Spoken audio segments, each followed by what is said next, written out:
Yes. Hey, How are you guys? welcome. Well, thanks for having me. It's good to see you guys. Absolutely. Another episode of AyAyAyAi. Ay, ay, ay, ay, ay. Ay, ay, ay, ay, ay. I know it's scary, huh?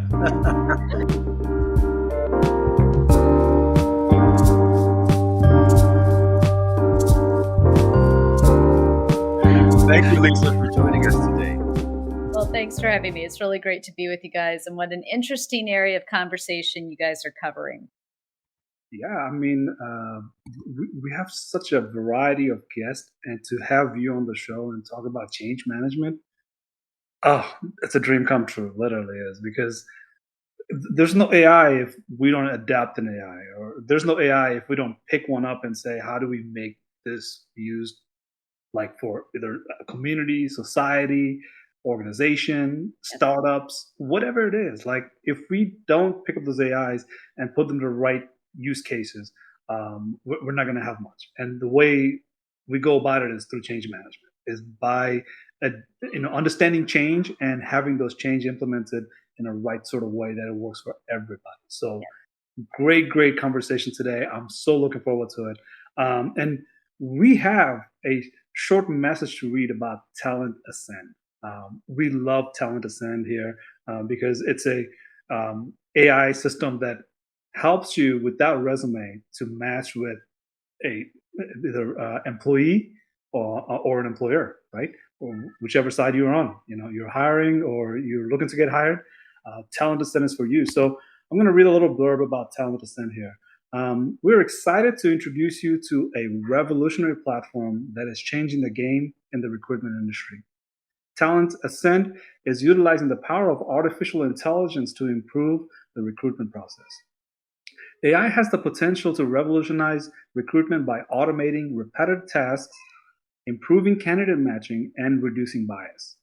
By leveraging machine learning algorithms, Talent Ascend can analyze large amount of data to identify the best candidates for a job based on the candidate's skills, experience, and qualifications. This eliminates the use of the resume, cover letter, and application. Cover letter is my favorite. Thanks for eliminating that one. Um, Another benefit of AI in recruitment is reducing bias. Talents Ascent can help eliminate bias by removing identifying information such as name, gender, and age, defining aspects that are typically found on an application. This can help ensure that candidates are evaluated solely on their qualifications and experience, leading to a more diverse and inclusive workforce. Talent Ascend is an excellent example of an Talent Ascend is an excellent example of how AI can be used to improve the recruitment process. By leveraging cutting edge technology and a commitment to diversity and inclusion, they're making it easier for job seekers and hiring managers to find the right fit. So as you can tell, I can now read properly. I tried my best. Yeah, and if you like our content, please like and subscribe. Absolutely, Yeah, absolutely. So, thank you. Lucky, let's get started. Yeah, well, I'm interested to know more about what Lisa has as far as her book and how she came to be an author and the success that it's brought her. And I'd like to know more about, change management because I personally work in that space and I would love to be able to learn more from you. And also now to think about, how do you take those individual tasks or those operations and can you maybe apply AI to it? Maybe we can brainstorm a Yeah. little bit and see. Maybe. I don't know. Right now, we're just having fun. So thank you, Lisa, again. Well, thanks for having me. It's so great to talk with you all. Just to give you a little recap on my background, I started my career in the Reagan administration during the Cold War. I was at the Pentagon. I was 21 years old. My nickname was Tinkerbell because I was 5 feet tall and weighed 96 pounds. And there were no other women running around the Pentagon at that point in time. But I focused on dual use technologies. And, when I talk to the people about the fact that I've been doing turnarounds in business, government, philanthropy throughout my life, well, there was no bigger turnaround than having a front row seat to the collapse of the Soviet Union, and really understanding the tactics that Ronald Reagan and that administration took to really win the Cold War through strength. Um, I left the White House and the Defense Department when Ronald Reagan left office, and I went out to Silicon Valley working for Intel Corporation. And so I really cut my teeth for 15 years in high technology, moving from business to business to business to consumer. What my book focuses on is 4 steps that people can take to turn around any organization. And I base those steps on the manufacturing processes that I learned at Intel. It was a very process driven company under Andy Grove and Gordon Moore and Craig Barrett. And what I focus on are 4 steps that say visualize the future. What do you want the world to look like? Don't focus on all the minutia that's in front of you today. Really just clearly get a snapshot in your head as to how you want things to work, what you Mhm. want it to look like in 5, 10 years. And then what you need to do is go break down the past. You're trying to figure out what was the reason the organization was started, what was its purpose, what does the charter say, understand the details of where things went wrong. You're really trying to dig into understanding what I call the underlying cause of the disease of your organization. And don't make any assumptions because it's never what you think it is. What that allows you to do is develop steps that will move you to your future forward vision. And that means ranking and rating what you're doing, developing decision trees so everybody's on the same page about where you're headed, what steps are going to get you there and what steps aren't. And most importantly, you're letting stuff go. You're really focusing on job one. What's the most important thing you can do to survive and thrive? You're focusing on partnerships that enable you to perhaps stop doing things that aren't your core competency, but instead partner with others and align your interest with others in order to move towards a common vision. Once you've done that, allows you to execute with speed, confidence, agility, and I add heart, because human beings are always part of a turnaround process. And you need to understand that people cause the problems, people are impacted by the problems, and ultimately people have to fix the problems. Um, to go back to your question, I see a great potential for AI in really helping people move forward through those steps and getting to where they need to go. Well, there you have it, folks. Author and a reader, right? I read and she writes, and when you hear her speak, you can tell the difference in quality. this is this is just an excellent points that that's not the leaders, but even the followers will have to understand, because the followers can drive the leader to make that decision, right? So I try to work with a lot of the followers, as in people that are employed, let's say in a mid-level or lower level, or just a rookie that just started recently. I talk to many of those mid-level folks and say, like, look, if your organization is not going the way you think it should, you have to address that, right? And once you do, your leader gets a different vision than originally intended, because your leaders definitely have a vision. It's just not the one that you have. And if you don't know what your leaders are thinking, that means you need to have these dialogues about visions, right? Um, and that's AI machine learning 101, because I cannot talk about AI machine learning without understanding the change that this organization will adapt to or not adapt to. Because if I can say that majority of the AI fails in development, designing, and deployment, they mainly fail after all the money has been already invested, right? Before they deploy, they're no longer are able to deploy them, because they find out through development that, hey, there's no way we can deploy this and maintain this and still keep it cost effective, or Right. it doesn't serve any of the purpose that we're building it for. So even if you go through the design and development phase, what you realize is that 83% of the AIs do not deploy, and 17% that does, majority of them does not perform to the level of return on data or return on investment, right?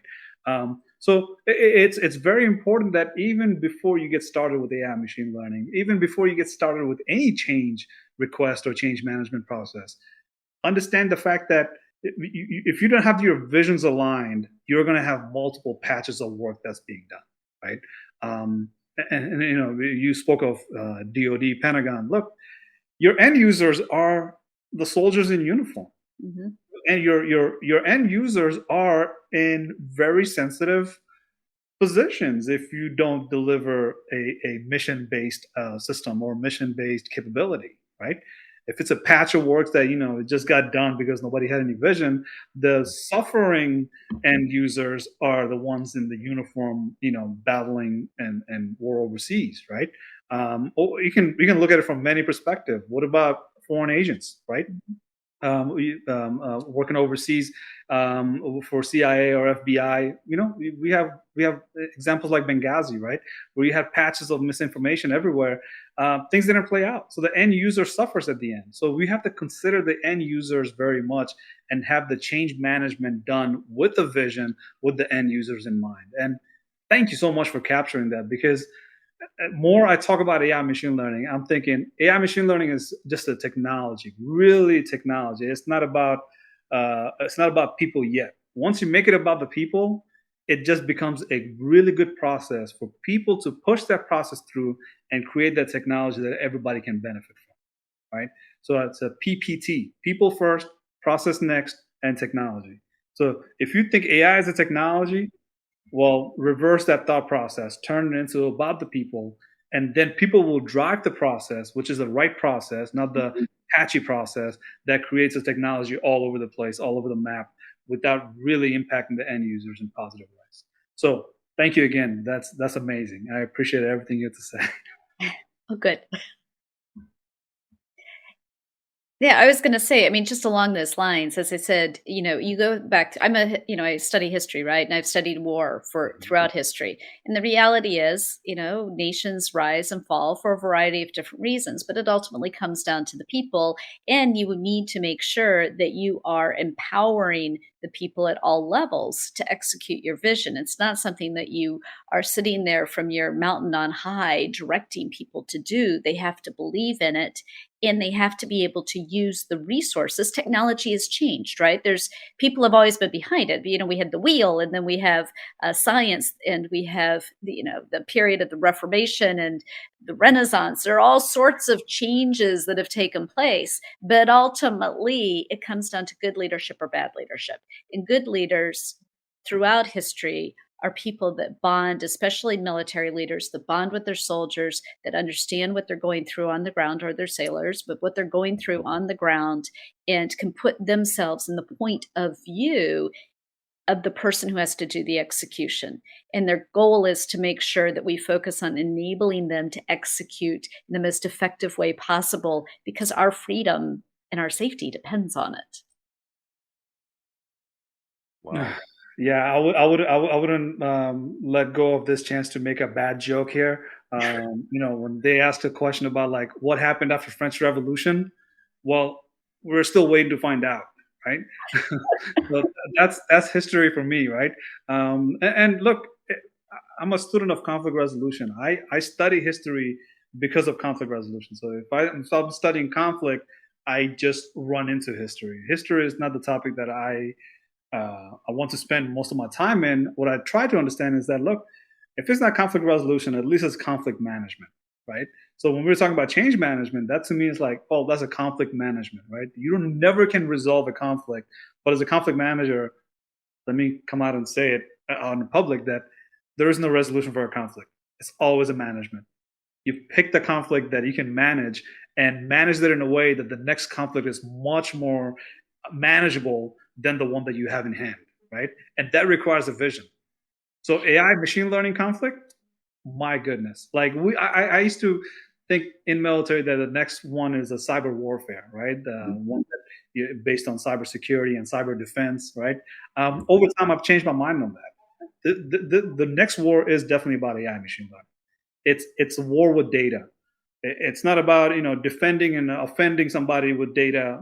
I think data will be manipulated. Data will be full of misinformation, and the data will cause the war, and data will drive the war, and data is the one that's going to extend the war to the period of not sustainable, and then data is the one that we'll have to come together and say, okay, how do we come to an armistice and move forward without this war? And I think, look, these scenarios are in my head, but I hope they never become real.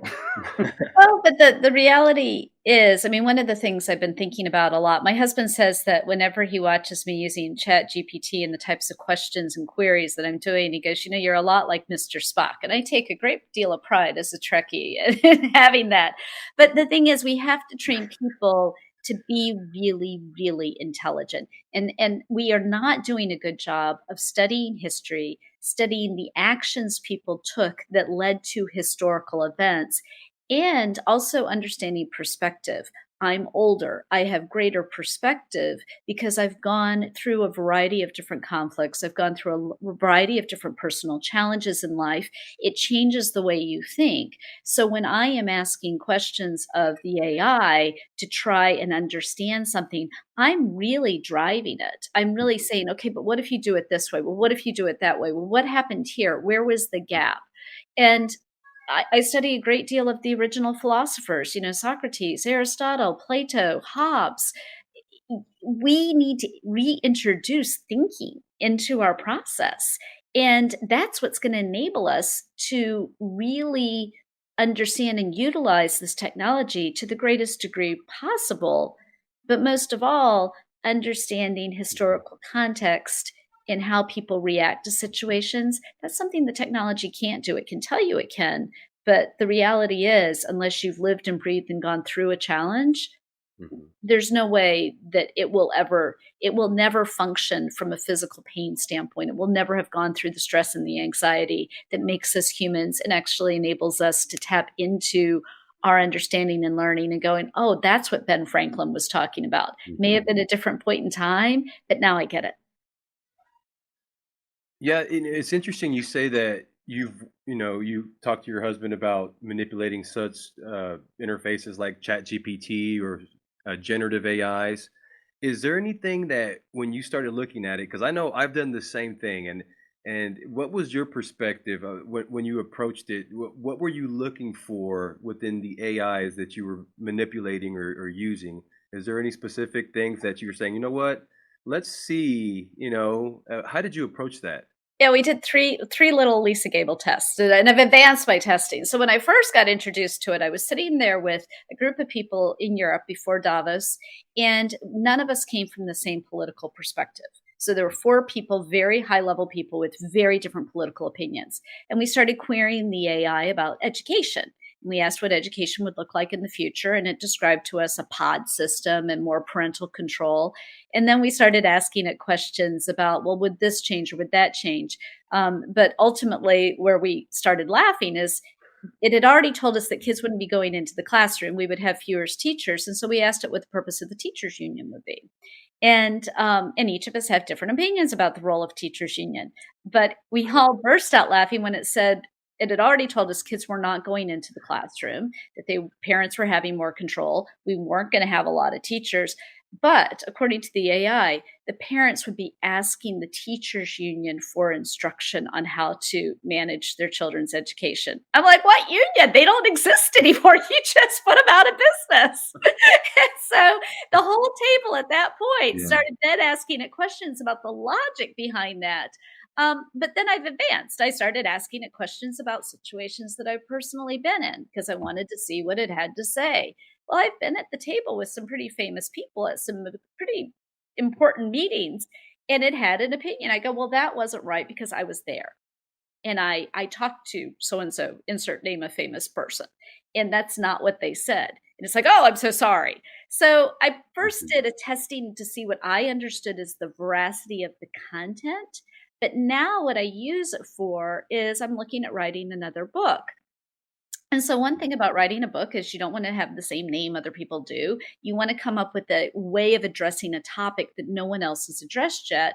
I don't have time to read 30 books. So I started asking it questions that what books have been written on this topic? Books have been written on this topic? What books have been written on the third topic? Then I started querying the point that I was wondering if it would be a unique point. Do any of the books address this? Do they address it for an audience that is fits in this box? What aren't they saying? And I started pulling off different books and analysis that it had, and that's how I use it today. So initially, I started playing with it just to understand Mhm. like whether I felt I could trust the information it was providing. But Mhm. today, I really dig into it to look through a wide variety of reference pieces and help me as I am trying to understand an argument and see if it makes sense, if it doesn't make sense, ways that people have positioned that argument, and ways that you can then communicate a new direction to the average human being. And I find it very useful for that. I found myself doing something similar. I wanted to see how cognitive the responses would be and how deep the rabbit hole would go. And I ended up I've covered it several times on our podcast, so I won't reiterate it. But at the end, I figured out, you know what? At the end, it's just an algorithm. And the logic is whatever the data sets are, that's what it's providing. And appreciate someone else doing the same things. That kind of, it really makes it real. And others really don't understand that because in some cases they get scared from the technology and they're like, "What is the thing's alive?" And so it's good to be able to see that other people are taking, their own measurements and seeing, okay, what is this thing? And I see if you mean what do you think? Well, yeah, like, look, before the conversation started and recording, we talked about killing it off or pausing AI labs. Mhm. And that's a rabbit hole, right? Like, if you start the conversation there, the conversation will most likely have to go through all the use cases, go through pros and cons, and say, okay, which side are you on? Of course, I'm on the side of letting the AI go on, right? There's no pushing it back in the bag. The cat is out of the bag already. You can put the cat back in the bag. It's just not going to happen, right? That's my stance, right? Now, speaking of Chat GPT and some of the things that it is providing, right? Um, the great analogy that one of the guests made, which I love, so I'm gonna steal it and borrow it and use it again, is that these AI that we have today, no matter how fascinating they are just like Google search bar, right? Mhm. They're simply providing you with an answer. And it's up to us to figure out as a human intelligence to say that artificial intelligence answer is just an answer that my human intelligence will have to improve upon. Now, when we talked about vision earlier, and that's where I'm talking about now, right? That vision is to have that cognitive intelligence, Mhm. that the ability to say, not only do you give me an answer, but you also give me an option. But I don't have to go to the option. You can make those decisions for me. So A, B, C, right? Artificial intelligence, business intelligence, and cognitive intelligence, right? This cognitive intelligence piece is where we envision AI to be today. It's nowhere near it. Actually, Mhm. there's so much work to be done yet because we haven't drawn those maps in between AI and BI at this point. More business picks up AI, more business intelligence we will have, which is that business intelligence will provide any business owner with an option and the consumer with more option. And through answers and options, we will get to a point of, okay, how do we draw these maps to make automated decision making Mhm. rather than to say, it will start making decisions today for me without me testing it, right? No, you will let it make a decision about like, okay, is 1 plus 1 2? Yes, it's 2, right? But slowly work its confidence up to say like, now divide 2 million by 34, right?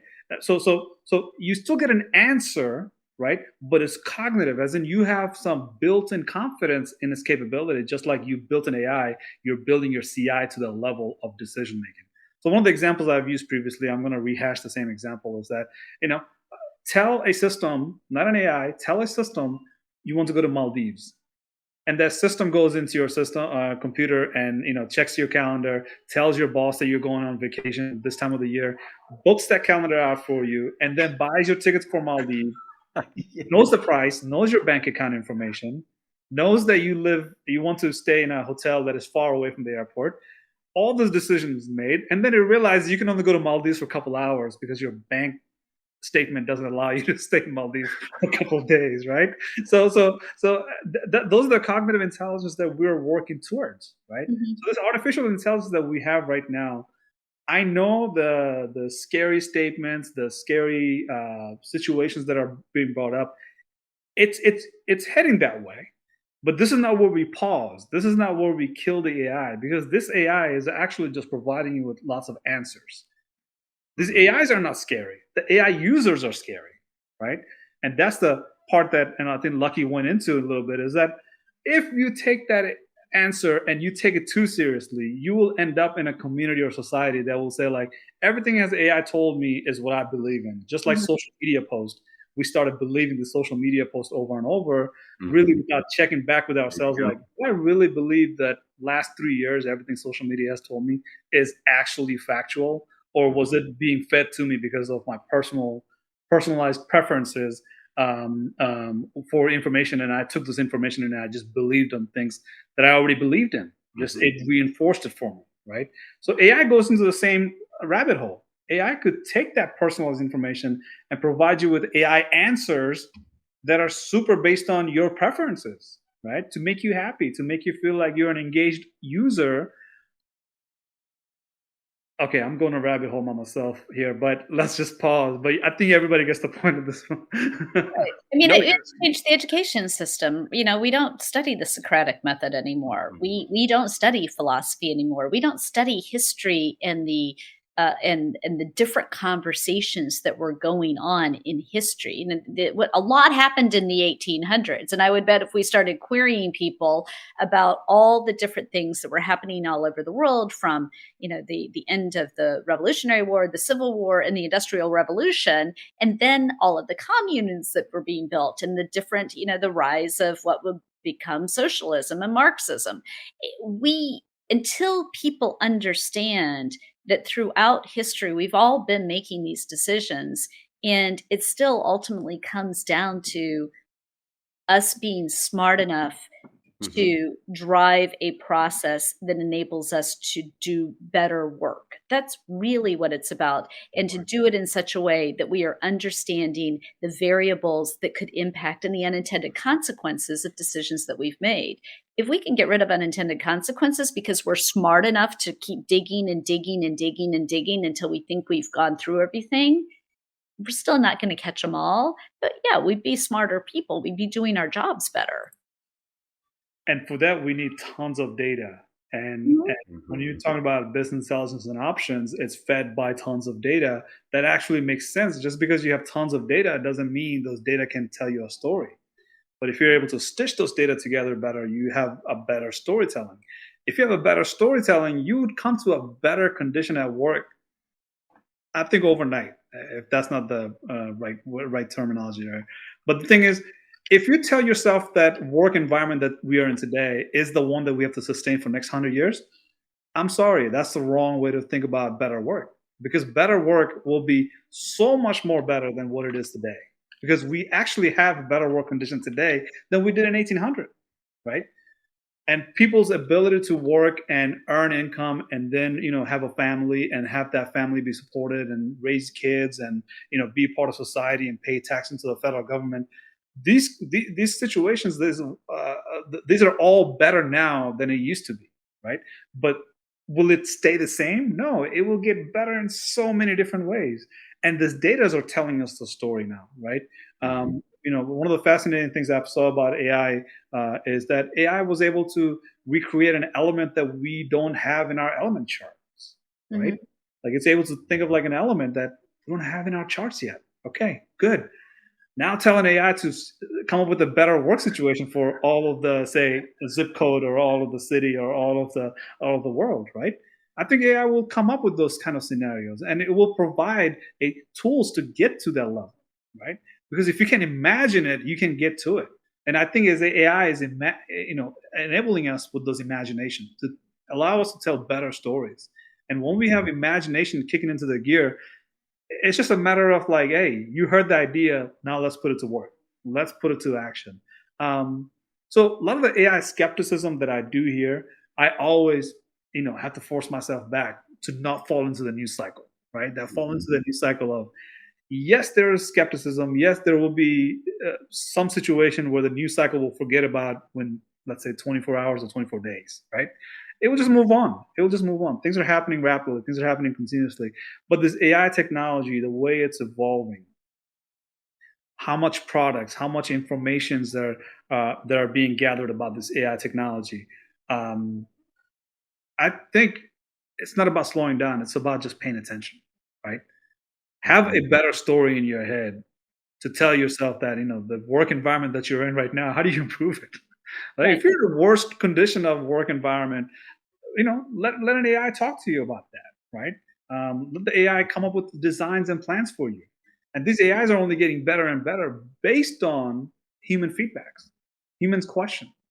So if we are asking the AIs about, not a, look, not a utopian society, but rather a society that where people are able to say like, I enjoy work now because I'm creative at my work. A lot of people that do enjoy their work is because they're creative at their work, right? Creative people, they enjoy their work. I think that's the truth, right? And if we are able to have a workplace where we are all allowed to be creative, right?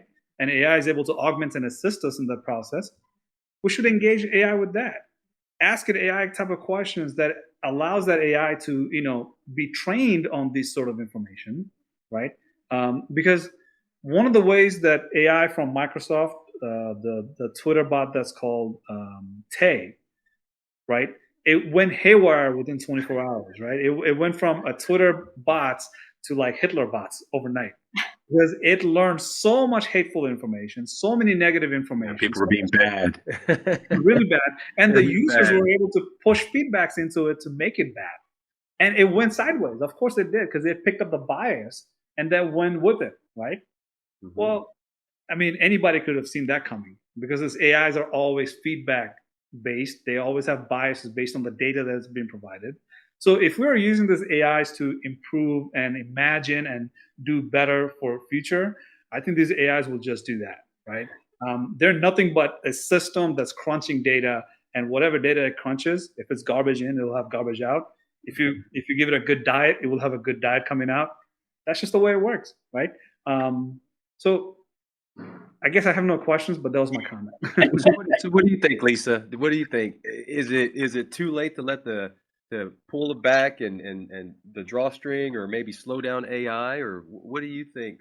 I mean, to be honest with you, I don't have the technological background to Yeah, even be part of that conversation because I'm not quite sure how you would shut it down, and I yeah. don't understand enough about the technology. But what I will say is a very important fact that you brought up, which is it is incumbent upon.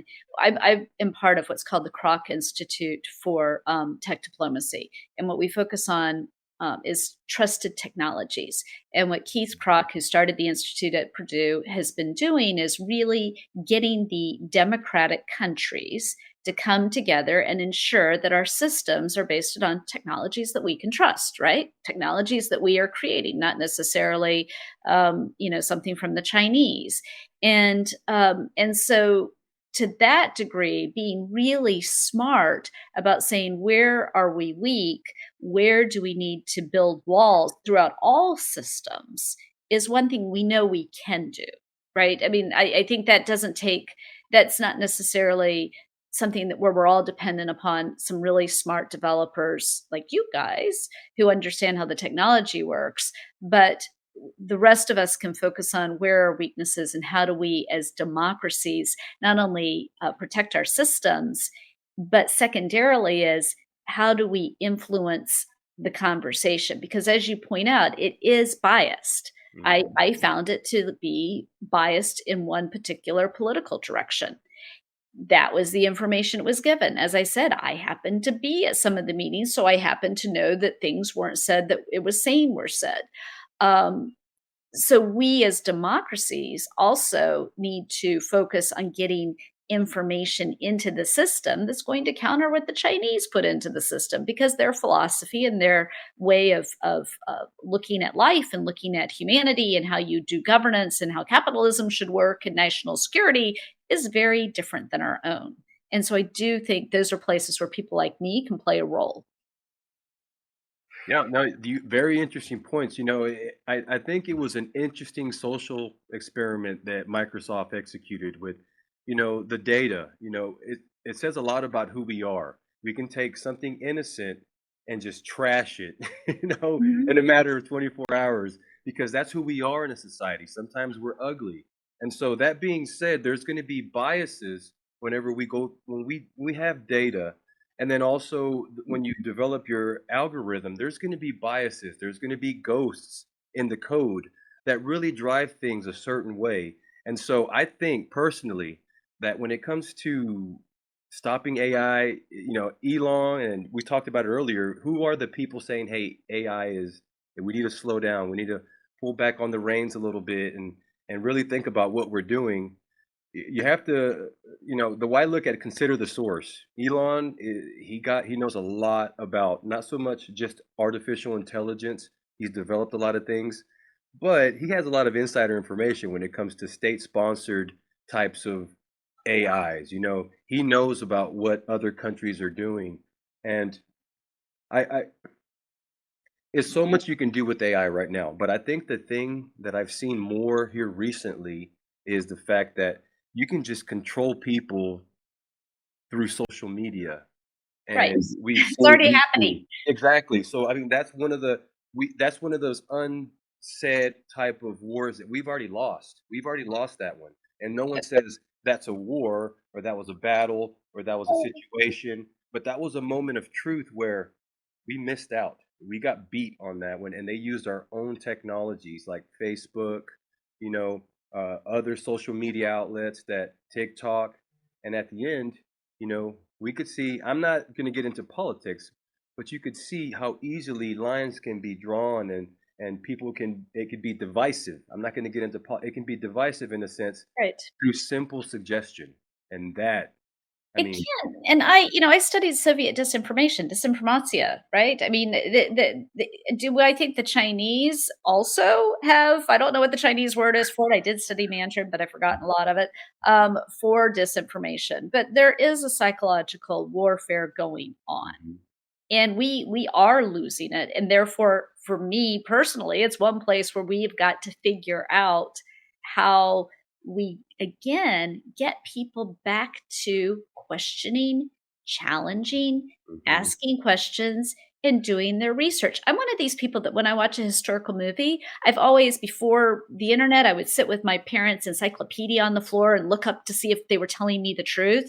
And then once we had the internet, I was like typing in and saying, okay, when did this war happen? Was this person still alive at that battle? Did they really marry so and so?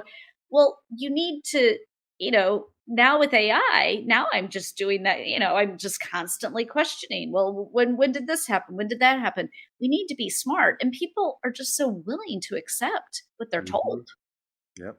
And that is the most worrisome thing we've got going on right now is we are not developing people to be intellectually astute and do their research, gather their own facts, make their own decisions, use their life perspective to guide what's right and what's wrong.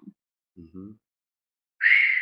This conversation, can we have this for like, we set up an 8-hour course on this. Okay. We This is will great. live stream it on LinkedIn. But I must say, when I said conflict resolution, so conflict resolution doesn't necessarily lead me into history. Conflict resolution leads me right into the supply chain because that's what I work with. I work with data for supply chain, enterprise resource planning, and manufacturing intelligence. So that's the world that I live and breathe in. And this podcast is my way of coming to the surface and breathing the air that's fresher. Because when you're in knee deep into the data, it's no fun. There's no people there interacting with each other very happily. It's a It's a dungeon. this No, podcast is my release in the week of the data. But I must say, when I study conflict resolution, one of the things that leads into the supply chain planning, this whole logistics, all the resources that have to move about, all the you can call food a food, but you can also call it a resource, right?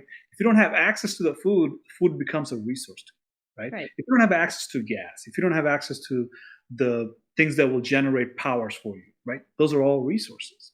So the logistics, the supply chain here, I'm a big fan of understanding how things have happened. Lisa, I love the fact that you look them up as you understand, the things that are happening and you put dots together.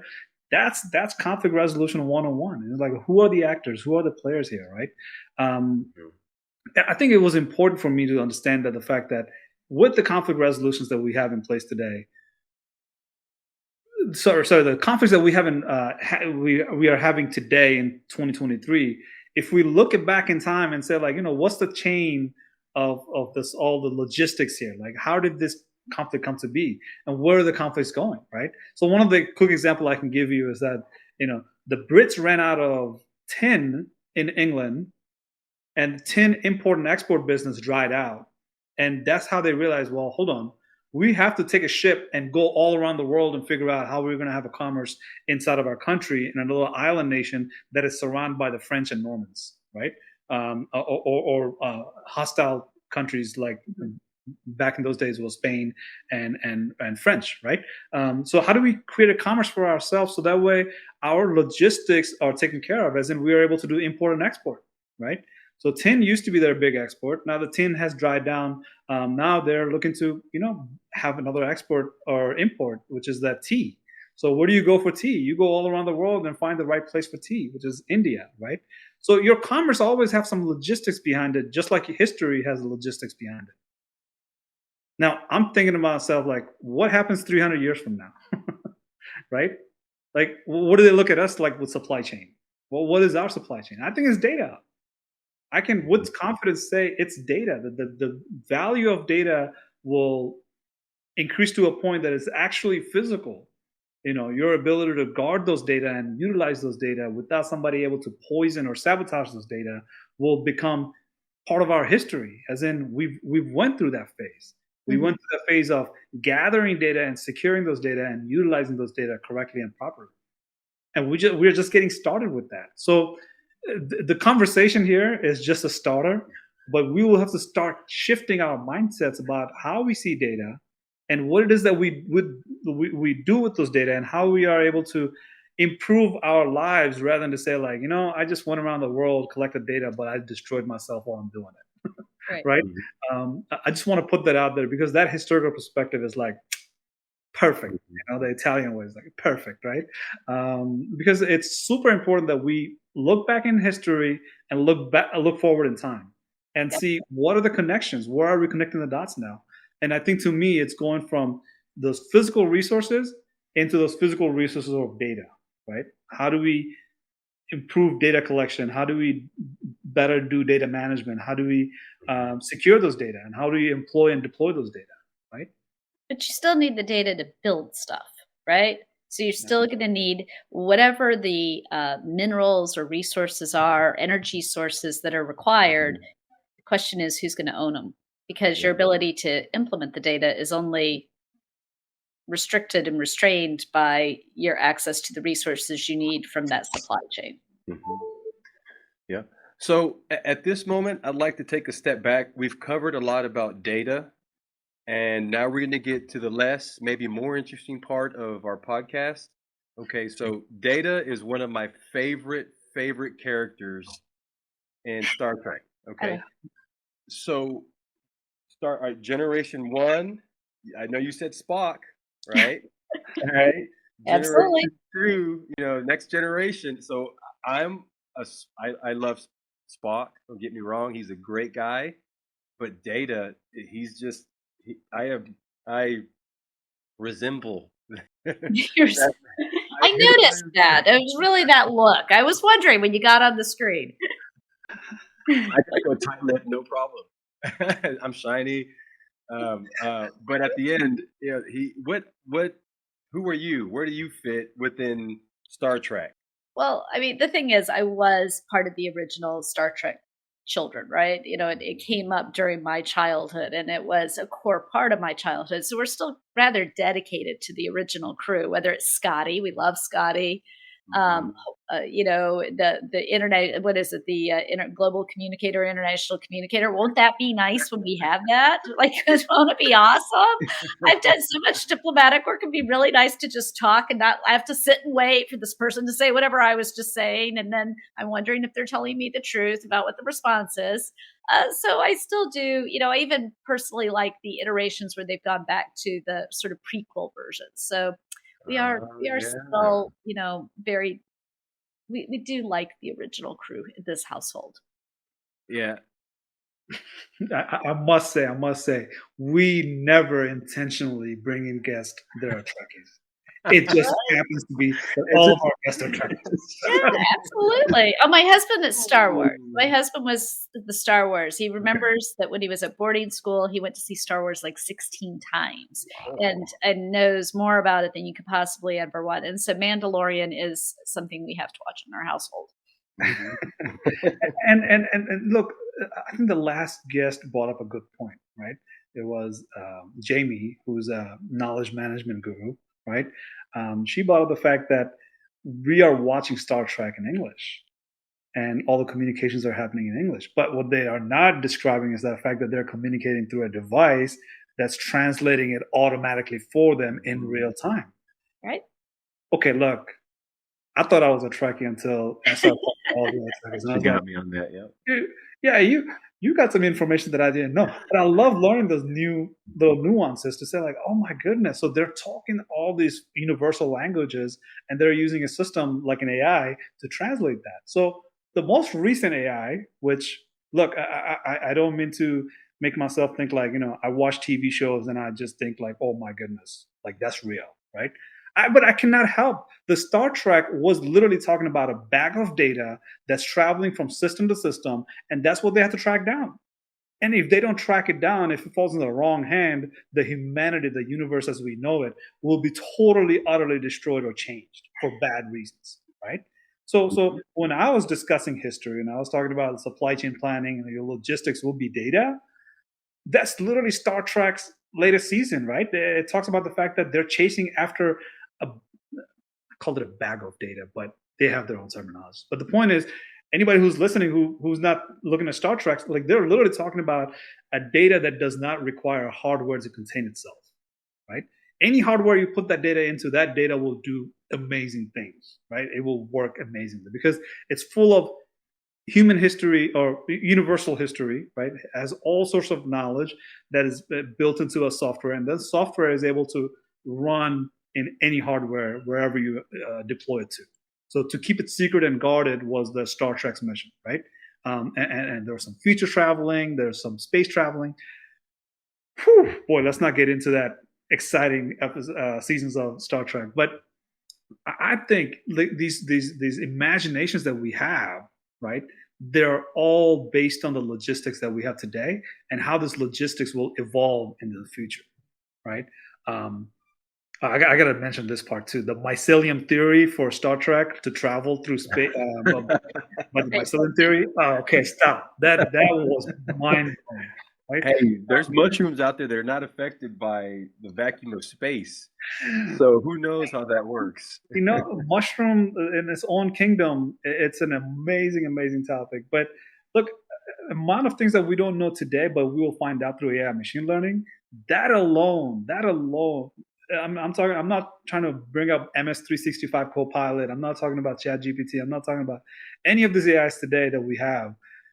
They're exciting, but what excites me the most is what it is that we will invent using AI machine learning over and over, not incrementally, but super exponentially. As in, we would say that would be about 50 years out that we can invent that because the hardware that we have today, we're not capable of it. But I think using AI machine learning will start spitting out alternative ways of developing the same tools and activities or product. I think it will be leaps and bounds when it comes to AI machine learning's ability to research and develop these technologies for us, and we will be able to develop them in really, really fast terms because we obviously already have Space Force. That's not going anywhere. So now, what do we do with the Space Force that we're already spending half of Air Force's budget on? Right? We have to do space traveling. We have to do Star Trek stuff. We have to build universities that does nothing but Star Treks, right? So yeah, like AI machine learning, we cannot develop things out into space without AI machine learning. We need that AI machine learning in the ground, conceptualize it, simulate it, and that simulation will become actual manufactured product in the space. And I want to just throw this hint in there real quick. We are already manufacturing things in the space.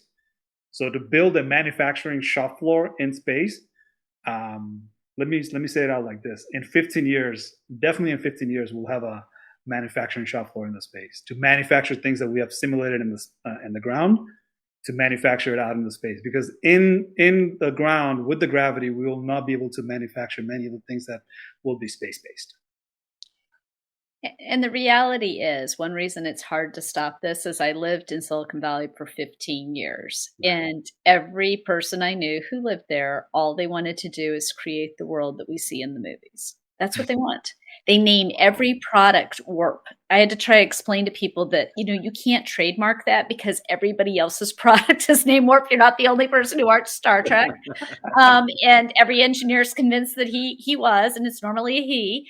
But the reality is, you just went through a level of excitement about the realm of possibility. And I've been in biopharma. I've been on, the ag gene editing conversations. I've been in the conversations with technologists. The hardest issue with shutting all this down is that people are greatly desirous of innovation. That's what we do. It makes us happy. We wake up in the morning wanting to do something better, faster, cheaper, more effective, more impactful for the human being. It's what drives us. It's why I loved working in the Valley. It's why I love going to Austin. How do you stop that? If you say, well, you can't use the technology that you all came up with, we're still going to come up with something. We always do. Absolutely correct. You can't, again, you can't, once you let the cat out of the bag, we've already said that once before, but once it's been let out, you really, there's no way of reining this one back in. And so, AI, again, it's going to satisfy the creatives. It's going to satisfy state governments. It's going to be scary. It's going to be all those things, but that's what we're here for. Thank you, Lisa. Thank you. Thank you. Thank you so much for coming to AyAyAyAi. AyAyAyAi. I can't do it. Sorry. Hey, you're done. I know. This was a good one. Welcome. Thank you again. Great. Thanks so much. Nice to talk to you guys. Thank you so much, Lisa.